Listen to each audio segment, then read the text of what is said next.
আসসালামু আলাইকুম ওয়া রাহমাতুল্লাহি ওয়া বারাকাতুহু। ঘুমের এলাজ কি হতে পারে? আমাদের মধ্যে বহু মানুষ আছে যাদের রাত্রেবেলা ঘুম আসে না, তারা পরেশান থাকে। তাদের ইলাজ কি? তাদের ইলাজ হলো আল্লাহর হাবিব সাল্লাল্লাহু আলাইহি ওয়াসাল্লাম একটা দোয়া বলে দিয়েছেন।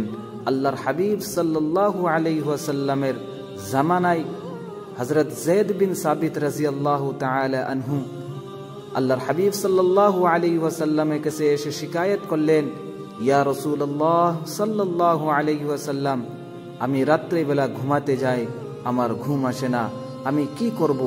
তখন আল্লাহর হাবিব সাল্লাল্লাহু আলাইহি ওয়াসাল্লাম হযরত যায়েদ বিন সাবিতকে এই দোয়া শিখাইলেন, আল্লাহুম্মা গারাতিন নুজুম ওয়া হাদাতিল উয়ুন ওয়া আনতা হাইয়্যু কাইয়্যুম ইয়া হাইয়্যু ইয়া কাইয়্যুম আনিম আইনি ওয়া আহদি লাইলি।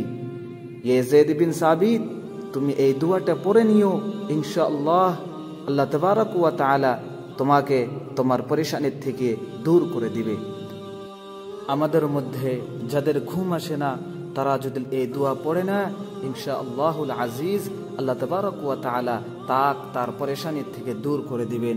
এই হাদিসটা, এই দোয়াটা আমি তাবরানির ভিতরে থেকে নিয়েছি।